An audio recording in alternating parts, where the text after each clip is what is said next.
दोस्तों, कामयाबी क्या है, मेहनत क्या है, कोशिश क्या है, ये हम पुस्तक में पढ़ते हैं या इतिहास से समझते हैं। उसी प्रकार आए दिन मैं ये वीडियो के माध्यम से आपको ऐसे जो हीरो बन गए हैं, वो जीरो थे, कैसे हीरो बने, उनकी प्रेरणा की बात करता हूं। उसी प्रकार आज भी मैं एक ऐसी शख्सियत की बात लेके आया हूं जो आपको ज़रूर कुछ नई सोच देगा, नई दिशा में जाने के लिए। दोस्तों, केसरिया टेक्सटाइल कंपनी की ओर से मैं हर हमेशा आपको मोटिवेट करता रहता हूँ, बिजनेस कैसे करने का उसके मार्गदर्शन देता रहता हूँ। और आप एक ही चीज़ कीजिए, जब भी फ्री होते हो तब दिमाग को शांत करके, फोकस करके, दिमाग खुला रख के मेरा पूरा वीडियो आप देखें और समझें। मेरी तो ये वीडियो के लिए इतनी भी गुजारिश है कि आप ये वीडियो को अंत तक देखने का। दोस्तों, आज मैं जो बात करूंगा ना, वो है सोइशिरो होंडा। होंडा नाम पढ़ते ही आपको वो याद आया ना, Honda bike, Honda engine, Honda की गाड़ियां दिखी ना, बस वही जो सोइशिरो साहब थे उसकी ही बात कर रहा हूं। बात कुछ ऐसी है कि 1930 में 1930 में जब दुनिया के हर छोटे बड़े देश और शहरों में मंदी की लहर फैली हुई थी, जापान भी उसमें अटका हुआ था, फंसा हुआ था, किसी को कुछ राह नहीं मिल रही। बस ये उन दिनों की बात। तभी एक स्कूल जाते हुए, अभी स्कूल की व्याख्या यहाँ पे क्या होगी, छोटा बच्चा, टिफिन बॉक्स, वाटर बैग और पुस्तकें, टीचर नहीं।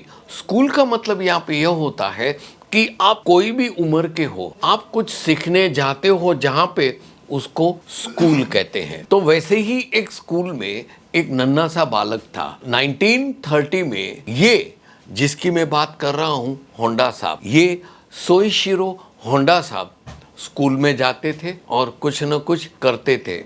वो टेक्निकल उसका दिमाग चलता था, तो टेक्निकल चीज सोचते रहते थे और करते रहते। उन दिनों में उनके दिमाग में एक विचार आया। देखिए दोस्त, ये विचार उसके दिमाग में आया कि वो पिस्टन रिंग बनाए। पिस्टन रिंग इंजन में, जब इंजन ब्लॉक होता है ना, कोई भी गाड़ी हो, चाहे 2 व्हीलर हो, 4 व्हीलर हो, 8 व्हीलर्स हो या 10 व्हीलर्स हो, जो ट्रक हैं, बस हैं, छोटी बाइक है या गाड़ी है, सब में जो इंजन होता है, वो इंजन में एक ब्लॉक होता है, उसमें पिस्टन अंदर रखे जाते हैं और पिस्टन हॉलो होता है और उस पे लाइनर के माध्यम से, मशीन से उसको पंप किया जाता है और वो पंप के माध्यम से वो इंजन में जान देता है और जब उसको गियर में डालते हैं तब उसको गति मिलती है। ये एक हमारे को समझने की बात नहीं है, लेकिन ये पिस्टन रिंग भला क्या है, मैं वो समझा रहा था। अभी जब इंजन ब्लॉक में वो पिस्टन रखते हैं और तो पिस्टन रिंग बिल्कुल वैक्यूम तरीके से बरोबर चिपक जाए दीवालों से इंजन ब्लॉक के, उस पे एक पिस्टन रिंग लगाई जाती है और वो रिंग के बीच में से ये लाइनर लगाया जाता है। बस यही पिस्टन रिंग की उनको विचार आया और उनको लगा कि यस, मैं ये करता हूँ। और उन्होंने एक छोटा सा एक वर्कशॉप भी शाम को बनाया और बनाते बनाते, सोचते सोचते वो पिस्टन रिंग में इधर प्लस माइनस करते करते जब वो 18 साल के हुए, जब उनकी शादी हुई, शादी तक उनका कुछ ठोस परिणाम नहीं आया था। उनको रात दिन मेहनत किया, रातों रात जाग के अपने वर्कशॉप में, वो अपने गैरेज में सोते थे कि नहीं, मेरे को ये जो विचार आया है, ये मैंने जो सपना देखा है, वो सपने को साकार करने के लिए मैं कुछ करूं। शादी के बाद उन्होंने कुछ हद तक कामयाबी हासिल कर दी। ये पिस्टन रिंग वो टोयोटा कंपनी, वो भी एक मैन्युफैक्चरिंग कंपनी है गाड़ी की, उन दिनों में 1940-45 में उन्होंने ये पिस्टन रिंग उनको सप्लाई की और उनको बोला कि ये मैंने बनाई है आपकी गाड़ी के इंजन ब्लॉक के लिए। टोयोटा के मैनेजर्स और मैकेनिक्स और इंजीनियर्स ने सबने देखा और इन्होंने जो पिछले 5 साल से मेहनत की थी ना, उसका कामयाब नहीं हुए और इसका रिजल्ट, नतीजा बोला नहीं, हमारे को ये ऐसा नहीं चलेगा करके उसको ढकेल दिया। होंडा साहब ने हार नहीं मानी, बस दूसरे दिन से ही वो सोचने लगे कि मेरी पिस्टन रिंग में ऐसी क्या चीज़ है जो टोयोटा वालों को पसंद नहीं आया।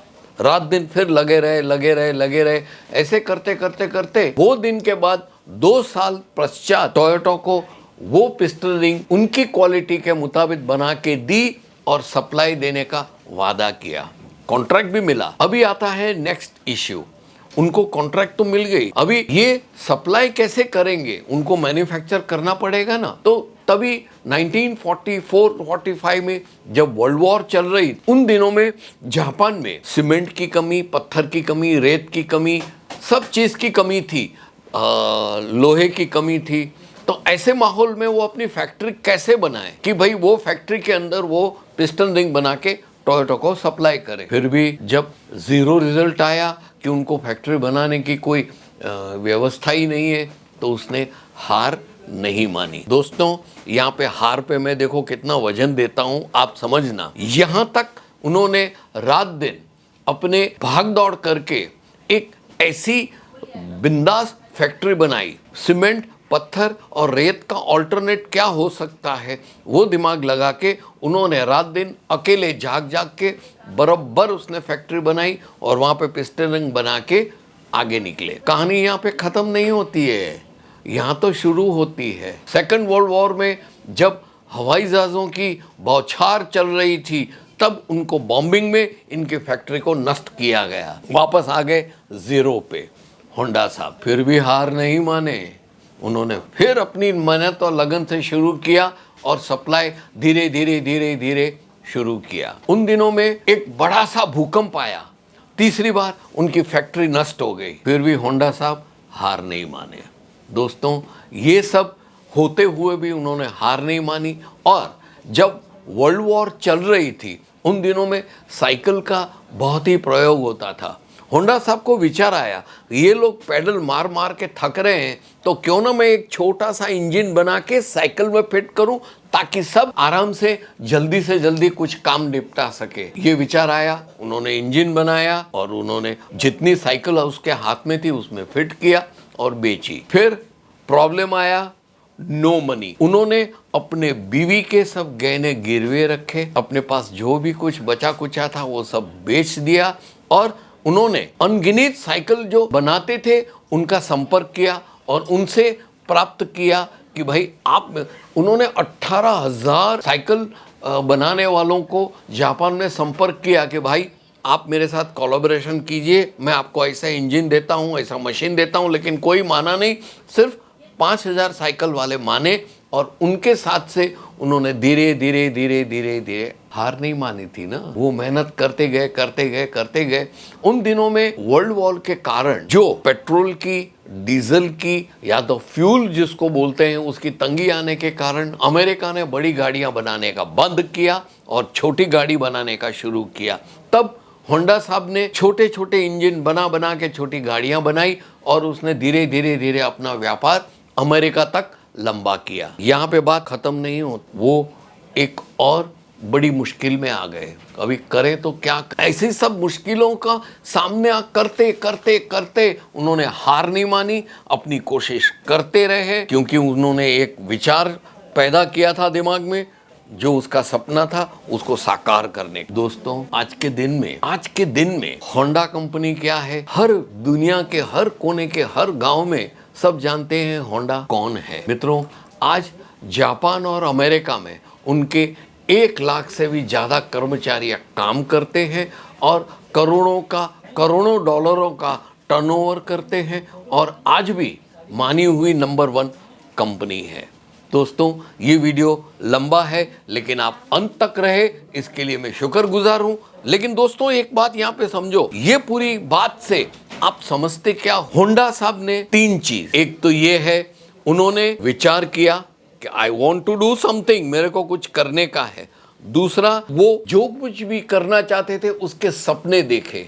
और तीसरा, हार न मान के उन्होंने कोशिश प्रयत्न करते ही रहे और आज दुनिया भर में, विश्व भर में नंबर 1। मित्रों, एक विचार, एक सपना और एक कोशिश आदमी को क्या कर सकता है, आप बड़ी वाली समझ गए होंगे। आप भी कपड़ों का व्यापार कर रहे हो, केसरिया से जुड़े हो, एक सपना देखो, सपने को साकार करने के लिए कोशिश कर, और कोशिश कभी नाकामयाब नहीं हो। चलो दोस्तों, आज का वीडियो यहाँ पे समाप्त करता हूँ।